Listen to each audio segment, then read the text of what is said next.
One. What's up, Steelers fans? It's back with Around the Burgh. We are coming to you with a special early episode this week. We're even going to tack on another episode later in the week, but we had a lot of stuff to talk about, so we wanted to split it up so we'd have enough time to cover everything. Shane, how you doing today? Pretty good. First W of the year, even though it doesn't count. Always better to be 1-0 than 0-1. That's what I say. Imagine not being 1-0. Couldn't be me. Couldn't be me. Absolutely not. Okay, so as everybody knows, Steelers took home a victory in the Hall of Fame game on Thursday, beating the Dallas Cowboys 16-3. It was a great night to have football back. But we're going to start off with talking about the Hall of Fame inductions, which I didn't get to watch live, but I watched the tape back. I think the first thing I want to talk about is if you're not a Steelers fan, and especially an AFC North fan, just don't ever bother going to a Hall of Fame induction for your players because you're going to have a rough time. It's tough. Yeah. We travel well. Yeah. And I when I was watching it and watching all the crowd reactions, I'm like, I can see why people might think Steelers fans might be insufferable. Yeah, I get it. Like, especially from like the traveling aspect, like we show up to stuff. Yeah, and then like how like all the inductees and their presenters were talking about like the Steelers culture and all this stuff, and I was like, man, if I wasn't a Steelers fan, I would hate all of this. Probably, yeah, for sure. I could totally see it. So the other thing that's not necessarily specific to the Steelers is I was very happy to see Chris Berman back. Yeah, as kind of the master of ceremonies, because I've been missing some Berman, and he's really born for this role. Yeah, he just has that air about him with that stuff. So right. So in the first induction, we saw Donnie Shell, who was a safety during the 70s and 80s for the Steelers, Troy Polamalu, and Bill Cowher get inducted. And Shell was first, and I'm not going to come on here and act like I know a ton about Donnie Shell because he played long before I was born. I've seen the highlights. He seems like a great player. It's great. Always great to have a Steeler in the Hall, but I don't have much to say on Donnie Shell, to be honest. Yeah, I mean, he was definitely an innovator for his position because they talked about it in his induction, but he was the first true ball hawk as a true strong safety, where he wasn't, the traditional deep free safety, but he made plays on the ball still and was able to create a lot of turnovers for the defense. So he definitely was an interesting player. I'm kind of surprised it took him this long to get there just because of his numbers. Right. Especially early players, like they got in with a lot. Like if you had numbers like he had, they got in pretty quickly. So, well, there's been a lot of talk about. I think Peter King has explicitly said that he's not voting for any more 70s Steelers to go into the Hall because it's like they were all great. So like, how great were they really individually? So that's the problem with it, right? It's like there's fatigue with it, and I get that from even other fan bases because I've heard it like, oh, you guys don't need any more Hall of Famers. I'm like, I get where you're coming from, but I mean, if a player's a Hall of Fame player, he's a Hall of Fame player. Like you can't really base it off that, even though I get the fatigue aspect of it. So for him, like he definitely deserves it. And there's still other guys from that era that I think do, like LC Greenwood to be specific. Like they're guys that they were good enough players in their own right to be Hall of Famers. Now, whether he gets in ever, we'll see. Whether guys like Hines Ward too ever get in, we'll see. But I think it's tough to use that as an argument realistically without it being known you're kind of just saying I'm done with it. I think Greenwood has a better chance now that they've gotten those more accurate sack numbers. So if the NFL officially adopts those and his numbers like get exponentially better, I think that could really help his case. For sure. In terms of a guy like Hines, I'm just not sure. Also, because if he gets in, then that's going to weaken my case against Julian Edelman getting the Hall of Fame, which at this point, I think that's more worth it for me. Right. Well, the whole thing with Hines is like he was of his era. I don't think he was one of the 5 best receivers of his era. No, right? No. And for me, never. he just wasn't. He put up really good numbers. He played a long time. He was a great player, and we all know that from watching him so long. But it's tough because his numbers are theoretically good enough, but again, there's just the competition at that position in his time frame where he was great. It just at that point you're putting in a lot of players at one position simply because it was the first time the era really started to turn over into the passing league where you had a lot of guys who were putting up 10,000 career yards and stuff like that. I mean, we're like Isaac Bruce just got in. I don't think he was a first ballot. We're still waiting on Torrey Holt. Holt deserves to be in for sure. I mean, Andre Johnson is going to be coming up soon. It's just tough. Awesome. Yeah. So I'm okay with that because I think he's definitely one of those players where it's like the Hall of Very Good. And I'm okay with that. Yeah, me too. So I think a lot of Steelers fan will say that too. Yeah. In terms of the other two guys, Obviously Polamalu and Cowher, they kind of closed out the night but they had Jimmy Johnson sandwiched between them. But the two things I do want to bring up with them are, if you had to pick, would you rather have the Polamalu hair gene or the Cowher family chin gene? Listen, man, I don't want to deal with the hair. Like the Okay. hair's great. The hair is fantastic. We all know this. The Head and Shoulders commercials are just pristine. It's great. I don't want to have to deal with it. Like I barely like having my hair as long as it is right now. There's no chance. I'm gonna end up cutting it off because I'm gonna get tired of it. The chin though, that thing can break glass. The chin is eternal. And we saw it, like they showed his two brothers. They had incredible chins. They all all of got his it. daughters have incredible chins. I was like, God, this. And then of course they showed Palomalu's two sons who have The hair, oh my similarly flowing goodness. locks as well.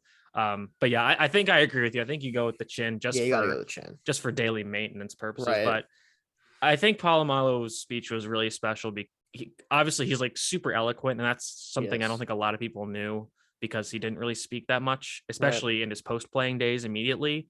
Mhm. So to hear him, I mean, I think he talked about like Dickens, Beethoven, Yeah. and somebody whose name I'm a pretty like nerdy person in terms of history and stuff. I had never heard of the other guy he Yeah, I mentioned. forget who it I think it was yeah. some kind of painter or something. But Right. anyways, that was really cool to hear him talk. And of course, like he mentioned humility a bunch of times, which that's very big for him. But I thought that was a really beautiful moment. Of course, as a Steelers fan, you're going to be like, oh, this is the best thing ever. Right. Hearing Troy talk about his, what his thoughts are in the game and his love of the game and why he played the way he did, it makes a lot of sense because he talked about artists in that opening, like you said, like the Beethovens of the world and stuff like that. And that's how he played. He played in a very creative. He was one of the most creatively used players we've ever seen. He lined up at all different times on the field. He did different things that we've never seen guys do. I mean, I'll never forget him jumping over offensive lines and like sacking. He just did his thing, and we revolved around it. And he was the reason why that team worked as well as it did, because he was the chess piece that was moved wherever was necessary to be successful. And hearing him talk about it in that way, it makes a lot of sense. It does. Yeah, and I mean, to have like Dick LeBeau be your presenter and everything Dick LeBeau said, I think that just really speaks to how special a player he was. And then they closed out with Cowher, and I really don't think we're ever going to see somebody who is just looks and sounds like a football coach than Bill Cowher, and not even just like the anger and the chin. I think, but even like kind of the capacity for like random bursts of emotion. Because like to hear him talk about his family and his parents and his daughters and everything was, football coaches kind of have that where they'll flip a switch and have this really like emotional, heartfelt moment. And you're like, oh wait, what's going on? Right.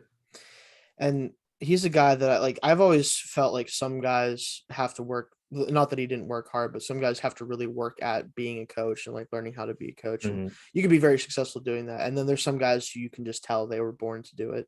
Yeah, and 100%. He falls in that category. Like you can tell just from his background with the game and being in it so long, and doing it in the area that he grew up in. It makes total sense that he was able to do what he did with the Steelers and his career in general, and you could feel that whenever he was talking about the game. So. Yeah, and I think hearing him talk again, it was kind of echoed Palomalu's in that he talked a lot about like building the Steelers culture and how it's very familial, and obviously had Art Rooney II present him. So that's kind of that's the whole thing in and of itself. Like the family is so closely knit together that they're the ones presenting him into the hall, which again was a really awesome moment. And I think he even mentioned at the end, or at the beginning, he's like, yeah, like I'm the last one, so I can take as long as I want. But he still kept it within the time frames. Yeah, he did for sure. Yeah. So. All right. So that's all we have for the Hall of Fame inductions. There's going to be more with Alan Faneca specifically coming. We're recording before that, so we're going to miss that, but I'm sure that's going to be a very similar speech. But we're going to get into which players we saw their stocks rise and fall in the Hall of Fame game. But before we get into those stocks, I want to talk to you about Symbol, which is the stock market for sports, where you can buy and sell virtual shares of your favorite teams using real money. Each time your team wins, you earn a win payout. If your team loses, you lose nothing. Symbol offers trading for the NFL, NBA, and MLB, with college football coming in the fall. Visit www.symbol.com today and use promo code SteelersATB to earn a $10 deposit bonus on your first deposit. That's www.simbull.com. All right, like I said, we're going to get into which players we thought really helped themselves and maybe a few that even hurt themselves in the Hall of Fame game. But even before we get into that, I really need to talk about Mike Florio and his tweet that he put out as the game started. So if you're not on Twitter, Mike Florio is the guy who runs Pro Football Talk, which is a news gathering website for football information. He tweeted right before the game started, he said, "Let's go. Glorified football practice with a bunch of guys who will be cut on August 31st," which and a lot of people were coaching like, okay, dude, you don't have to watch. And it's like, this is the first football game back with fans. Like, this is exciting. Let's enjoy it. The thing with Florio and some other, guys in this space, to me, it's like, for especially someone who's in the position he's in, right? And as popular for, better or worse as he is, you're not romantic about the game if you don't love games like this, right? Like, if you really love the game of football, you appreciate what's happening in these games in the preseason. As much as people don't like it, and I do think that maybe something different than a true preseason might be more beneficial for the future down the line. But you have to let these kids that are coming in who haven't played in the NFL or trying to fight for a spot have a legitimate way to do it. And that's what the preseason's for. Like, you can try to disregard it if you want. You don't have to watch it if you don't think it's good. But this is their livelihood. They're trying to fight for something. And if you want to just boil it down to a glorified practice, then you can do that. But I think that's doing it a disservice for sure. Yeah. And then he followed it up with about an hour and a half later saying, "Who knew it was such a hot take to dare suggest that preseason football isn't nearly as good as regular season football?" It's like, okay, that's not sure. the point. Yeah, that's not the point. That's not what you were saying. You said it's a glorified practice. Like, this is the time for guys to have a chance in a true game situation, whether it's good or not football, to go out there and execute the things that they're learning in training camp. You don't get to do that on this scale against other teams in the way that they do in the preseason. You have the combo practices and stuff like that, like Dallas and the Rams just had that and stuff like that. But that's not the same as a game situation with refs and actually having the full scope of things playing on TV. That's where you get to see guys really, you get to see whether or not they're actually figuring this out, whether they're learning the playbook, whether they're really able to execute in a game situation. Yeah. And then not to mention the next day, I say he, but it's more the website tweeted, Hall of Fame game draws 7.3 million viewers, which there's a reply tweet that has the NBA playoffs viewership, which was averaged 4.25 million. So in a quote meaningless preseason game, the NFL nearly doubled the finals for the NBA. So for all the people that think, football's a dying sport and television, all that stuff, I thought you might need to check the numbers on that. I think we're doing all right. Yeah. But anyways, we're going to get into the game finally now. So I think the biggest thing that everybody wanted to see for this game was, or even somewhat scared to see, was seeing how Najee Harris played. Right. So I'll let you lead off. Like, what did you think of how Najee performed in his first NFL action? As advertised. I think the thing is that people are going to look at the yards per carry and the people who do the box score watching and stuff like that, and they're going to say, 3.1 yards per carry. Well, a couple problems right off the bat is, one, playing behind an offensive line that is not nearly complete. So it's not going to be the guys that he is have blocking for him. And more importantly, it's really mostly from one negative play that happened that wasn't really anything he could do about. For the most part, he was really creating a lot of his yards. And that's where, if he can do that consistently behind the first team offensive line, I'm not worried at all about him, because they can get him 2 or 3 yards most of the time on these runs. He just has to get that extra 2 or 3. And I think he's going to be able to do that from everything I saw. He has the leg drive. He has the power behind him at his size. He has the quickness to create space where there isn't space, find those holes. He looked exactly like I was hoping he would. Not to mention, we saw him. He caught a pass and as a check down from the quarterback. We saw him pass protect a lot and performed that very well, which is very important. Big thing, exactly. Big thing. Yeah, and like obviously he's had a ton of experience with that at Alabama, so he's more prepared than many other running backs. But I couldn't agree more with you. Like, I would say surpassed expectations. We saw him creating the yards after contact that was so desperately needed last year. So I think the only thing that we can say is he probably was in the game a little too long. Yeah, I was surprised about that Because as much as I love him trying to carry 7 defenders for an extra 2 years, I'm like, we don't need this. Just please go to the sideline. No more snaps for you. Do that week 1. We'll be all right. What else stood out to you in the Steelers' first preseason game? Pass rush, sure. They looked very good. Obviously, we have Highsmith, that disgusting spin move he's been working on. If that translates consistently, we're going to be in good shape, especially against some of the slower tackles. They'll probably be up against at times, and he looks the part, right, as a true starting edge defender, and that's what I wanted to see, and I want to keep seeing it with whatever snaps he gets the rest of the way. As long as he doesn't even have to be anything spectacular, which I think he could still be. As long as he's a quality starting edge across from TJ, and then you get Melvin Ingram in there whenever you can, as much as possible. You split those guys, you do what you need to do there. The pass rush we're not going to see anything dip from last year. Yeah, and I mean, obviously they're not playing against starters. Well, actually, L. Collins was out there, but I don't think he was out. He wasn't really matched up against them that much. But Highsmith was putting on a clinic regardless of who was across from him. So that you love to see that. We saw even like Cassius Marsh made some plays. I think he had a forced fumble or a sack. Definitely had a sack. Yeah. We saw Quincy Roche have a really nice sack. One of our guys. Yes. Jameer Jones, the UDFA from Kentucky, he looked good for sure. And apparently Butler really likes him. So that's I'm not sure he's gonna make the 53 or 55 or whatever it is, but definitely a practice squad guy for sure. Yeah, I projected that actually when I did a 53-man roster prediction earlier this year, and he was a guy that I felt was going to end up on the practice squad. I mean, there's a chance we keep 5 edge guys. I just don't know, and he has a chance to be there then, I think. But it's tough to say. I think that's tough just because Roche's a draft pick, and that kind of gives, and it's not like Roche's been bad. So like, that's tough. Yeah. So now we've done offensive stuff, defensive stuff. We have to talk about Preston Harvin. Yeah, the MVP of the game. You mean the greatest punter in Steelers history? Are you kidding already, me? Maybe. I mean, so the first punt, if I remember correctly, I'm trying to find the stats here. So I think so. It went. So he had 4 punts. 3 of them were inside the 20.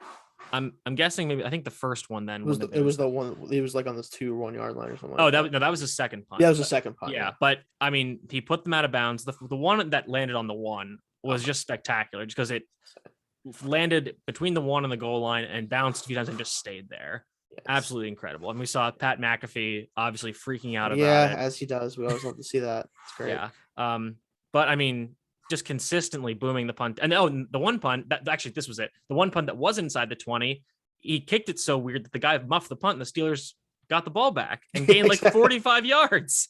Yeah. It's like, this is incredible. This guy can do anything. So he was advertised. He was better than I could have ever thought he'd look. I mean, it's a punter, but still, like, there's something to be excited about. We haven't had a guy who could do that and really ever for, as far as I'm concerned, or at least consistently. So if he can punt like that in the regular season and we can get things rolling like that, it's going to help the defense a ton, because that was part of the problem last year's, especially if the offense isn't quite as good as I hope they are. The better field position we can give the defense, the better it's going to be. So yeah, like you were saying pre-show, like Jordan Berry, his life flashed before his eyes, because this is not good for him.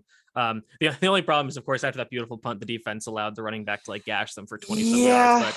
But that's backups. I'm not gonna freak out. I think that was my one minor concern about the defense overall, is that they did allow a good number of long drives early in the game. They buckled down once they got in the low red zone. They forced some turnovers. They got sacks. They, forced field goals. Some of them missed. That was great. And again, they're playing back. The defense is playing backups. The offense is backup. So it's a little weird, and it's the first game of the season, so there's going to be mistakes. It's definitely not going to look sharp. So yeah, but I think that's something, at least to kind of keep an eye on, is how well are they, managing early downs. So what other players or anything else kind of stood out to you in this game? I think even though he did give up a couple completions and everything, I think James Pierre's coverage really, I think he did pretty well. I think his snaps, even the plays he did give up catches on, they weren't like wide open receivers. They weren't beating him easily. He had good coverage on him. They just had a couple tough catches on him sometimes. Yeah. I wasn't super impressed with Pierre. I think, which is concerning, especially early in the game when he was playing against better receivers. I think I just wasn't super excited about what he was doing. He got better as the game went on, and he obviously is going to be playing against lesser receivers. So again, something to monitor, but I think I was a little lower on him than you were. The Yeah, other thing I think that we should need to talk about is the quarterback competition. So yes. obviously Mason Rudolph started the game. Haskins played, I would say probably the majority of the game, played most of the second quarter, if not all the third, and then Dobbs Yeah, closed out the Dobbs game. came in. Yeah. So what were your thoughts on how the quarterback competition went within this game? I mean, really from across the board, like Dobbs obviously would look the best, but he comes in at the very end, and people were. I've already seen people like, is he quarterback too? Possible? No. Listen, I I don't have any problem with Josh Dobbs. I'm glad to see him around here right now. Still, he's not in the factoring into this right now for me. It's hard to do that for him at this point. We know what he is, right? So not factoring in his play, Rudolph was very uninspiring outside of that one ball to Claypool that kind of saved his night. I'll say this: he threw a few nice deep outs to Claypool. Yeah, they were on time. Like those were good. He just didn't do anything to inspire me to think. Yeah, there were a few times where he panicked in the pocket for sure, and he looked like I expected him to, which means that he was fine. And with Haskins, he didn't do anything to separate himself really, other than clearly look more talented. Which that was kind of what we talked about last week. Is like, for me, as long as Haskins can prove that he can make the right decisions within the framework of the offense and he can run the offense effectively enough, he's going to quickly surpass Rudolph, because that's the only thing Rudolph has on him right now from a skill set standpoint. Is he's a better decision maker at this point because he's played longer. He understands the offense better. That's really the thing that he has to get past him on. And then at that point, I think that the coaching staff will clearly see that Haskins has a lot more talent than him, obviously, and more upside. Yeah, I think at this point, Haskins is just closing rapidly. Yeah. Because, again, he's playing against the lesser players ostensibly. But there were a few times where he made some, I thought, really good decisions. Like there was the one time where he scrambled, got out, scrambled out the pocket. He didn't get the first down, but he's not, despite what some people might say, he's not really a mobile quarterback. Not really. No. But on the other hand, he was able to execute a lot of those boot slide action plays they were calling, to get outside the pocket on a roll and to throw. I think he was the one who had that dump off to Raider, who took it for a pretty big gain. So that was a great play. A few times where he was the pocket was collapsing. He found a check down in the flat to get some yards. That's stuff that Rudolph isn't doing. Rudolph is probably at best as mobile, but he's not finding those checkdowns late in the drop back to preserve the drive and prevent a sack or a forced incompletion. Haskins is, and there were plays where he would also make some dumb decisions, but they weren't catastrophic. But I think he's just presenting a significantly higher upside than Rudolph is at this point. Right, and that's what it comes down to, and that's why I said the fact he showed that in this game and he's been showing it in practice. It's just going to be hard for me to look at the coaching staff in the eyes and believe them if they say that he's not quarterback 2 by the end of camp. It just comes down to Rudolph would have to completely change himself as far as his play style and his ability to make plays out of structure, which he's not going to do. That's the only thing a guy with his talent level can figure out how to do that could separate him at this point. And he just isn't that player. So Haskins has a beat on just about everything else at this point. Yeah. So I think, and so kind of going off that, we saw this is our first real look at the Matt Canada offense. Got off to a rocky start with the fumbled jet sweep, which I then noticed happens. A lot of times the sweep runner would be taking a much wider angle behind the quarterback. So that was something interesting. But I thought it went pretty swimmingly, especially as the game went on. They're running a lot of that play where they would, run the running back on an outside zone to one side, boot the other way, and hit the tight end in the flat. And that worked a bunch of times, probably more than it should have. But, I think there were tons of motions, obviously. I think it was jet sweep in almost every play. So what were your thoughts on our initial viewings of the Matt Canada offense?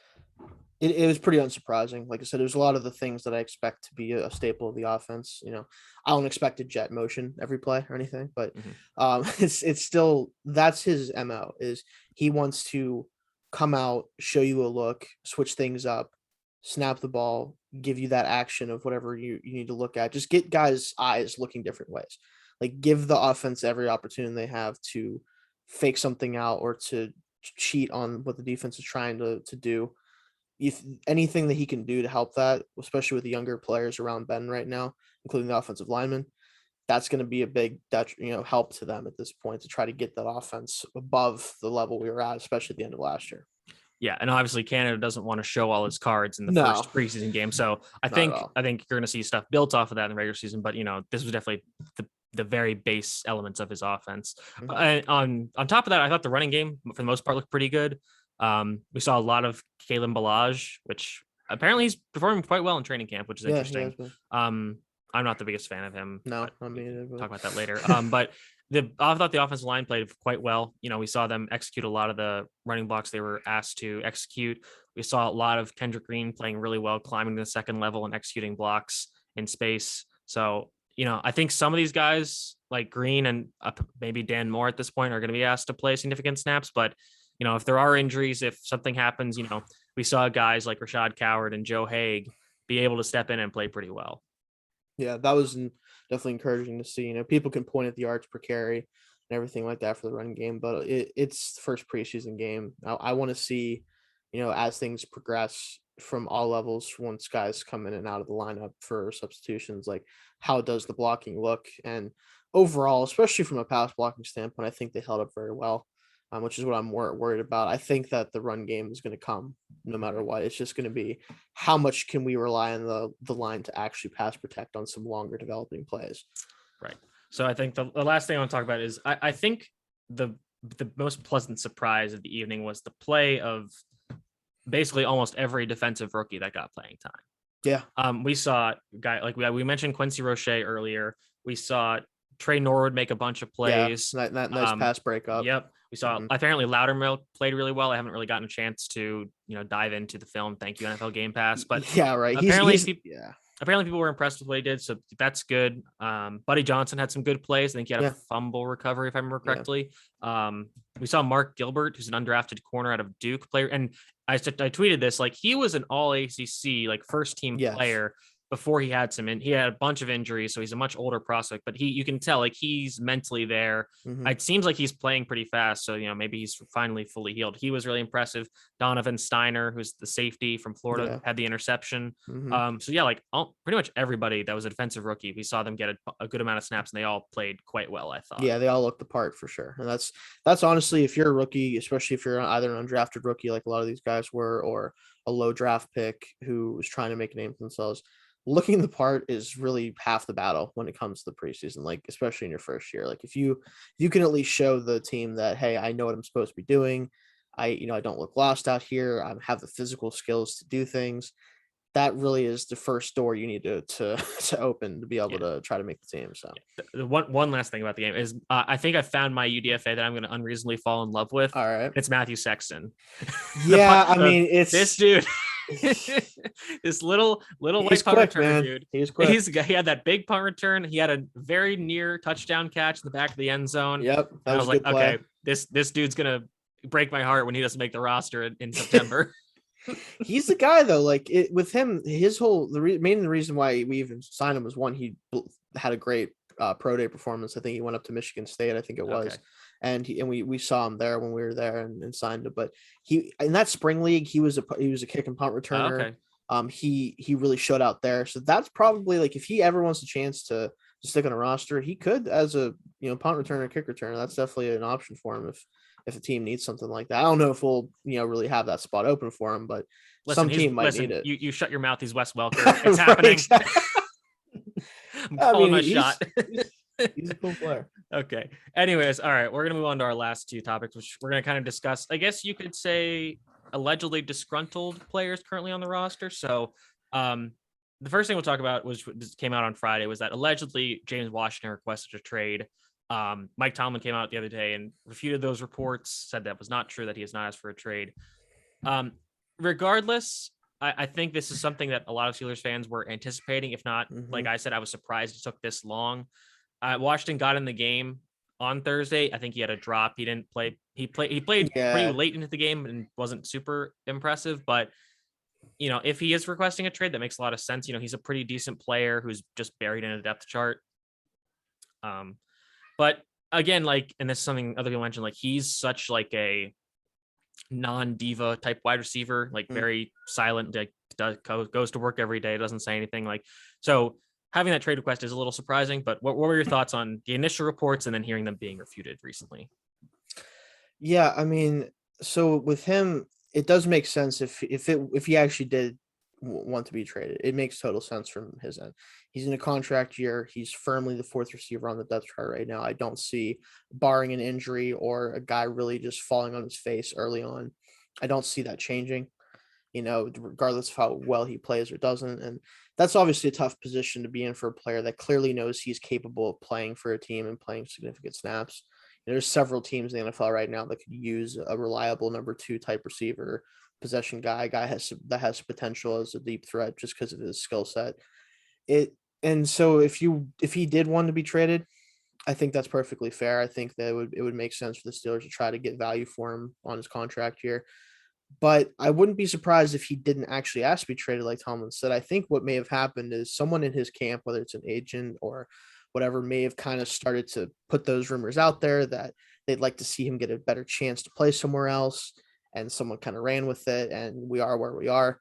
That could very easily be what happens, because you see that with guys sometimes where their camp kind of is trying to look out for them and trying to get them a better opportunity. So it could be that. I think that the most likely thing is he'll be on the roster week 1. And if an injury happens to a team that really is trying to compete at receiver, maybe they throw them like a third and we can't say no to it, to a guy who won't be back most likely. So for now, though, I'm not expecting any major moves with him. Yeah, I think the other possibility is that a team that is like pretty thin at wide receiver as it is, like I'm thinking of like the Falcons, the Lions, maybe even the Saints, given Michael Thomas's injury. Because the thing about James Washington is like he's kind of a very odd type of receiver because he's built more like a running back, but he's best as a deep threat, but he's not super tall or super fast. He just has, he's such an interesting player. He's a very good one, and that's the problem, right? Is you want to find a way to use him, and he's very talented player. I think we really should use him more because of his build and the fact that even though he can get down the field and kind of leap over guys and stuff like that and get those contested catches we've seen, get him on the move more with the ball in his hands and just let him run through people. I remember a touchdown last year where he had 5 yards to go and there's like 3 guys in his way and he's like, I don't care. Literally just ran right through him. That's probably the best way to use him on a consistent basis, and then let him try to get deep on especially some smaller corners if you can. That's really the best way to maximize him. But definitely a team like the Falcons, the Saints. I think the Saints especially, because they obviously want to try to compete with the Bucks. I don't think they can, but they want to try. And right now they don't have any reliable options at wide receiver that's available. So. Yeah, and even when Michael Thomas comes back, James Washington still has a pretty decent chance of being wide receiver 2 in that offense. I know Traquan Smith's a good player; they like him a lot, but wide receiver 2, wide receiver 3 on that offense, he's getting a lot more targets than he would with us as wide receiver 4. Exactly. All right. So the last thing we're talking about is TJ Watt's contract. So he's entering a contract year. The Steelers have been negotiating with him. As of now, he is not participating in team drills, which, might seem selfish or people might be concerned about that. I wouldn't be, because thanks to the new CBA, players can't really hold out anymore. They can, but if they do, they're fined $50,000 for every day they miss camp. So basically the NFL has kind of found a way to get rid of holdouts. And so players are doing what some people call holding in that they are in the facility, they're attending meetings or everything, but they're just not going through team drill, because that's really the only thing you can do now. So Shane, what are you, how concerned are you about this deal not being done yet? Do you have like a time frame that you're kind of looking at for when this is going to be done? What are your thoughts? I think that in the absolute worst case scenario, it's done before week 1. I expect it to be done sooner than that, just because they want to let him full to practice. Obviously, not that he probably not really has to. Yeah, but you don't want to have a guy not go through at least a couple full practices and get some action. So I expect it to be closer to middle of the preseason-ish at the latest. But it's just going to come to right now. I know that they're just working out specifics. They already know they're going to have to beat the biggest deal in the market. They already know that's going to be in that $28-ish million range, if not more. That's what they know at this point. It's just going to be probably years. Does he want a 5-year, 6-year deal? Does he want more guarantees up front? Does he want more performance? But it's that type of stuff that's probably holding it up right now. Yeah, and that's going to get worked out pretty quickly. Yeah, I at this point I'm thinking this probably gets done before the Lions game, which is the 3rd preseason game. Right, it's the Steelers' only true home preseason game. It's the 3rd game, which is usually the one that has, if the starter's going to play, they're going to play that game and play in maybe one series. So I think they'd probably get it done right about then. That's about 2 weeks from now, or a week and a half. So that would at least give him, a series to play, get acclimated against a team getting his body ready for NFL speed. Then, doesn't play the 4th week and then he's ready to go for week 1. So I think definitely he's going to reset the market. And I think basically the Steelers just like we can kind of buy time with this, and the Steelers just said we don't negotiate in season. So I think that both sides know this is going to get done before the season starts. It's just a matter of where the number is going to be, but it's going to get done regardless. So Steelers fans, don't worry about it. TJ Watt's going to be here a long time. Don't be worried. So that's going to do it for us for our first episode this week. We're going to probably come back to you with a preview for the Thursday night game against the Eagles, which is on my birthday. We might have a guest on Wednesdays or on our episode. We'll see about getting a guest on, but in the meantime, thanks for tuning in. Shane, plug your socials. All right. You just find me at Shane Kubis on Twitter. So let's look for me there. Again, you can read some stuff from me, not only with ATB, but also on Still Curtain. If you want to check us out there, that's all I got for me.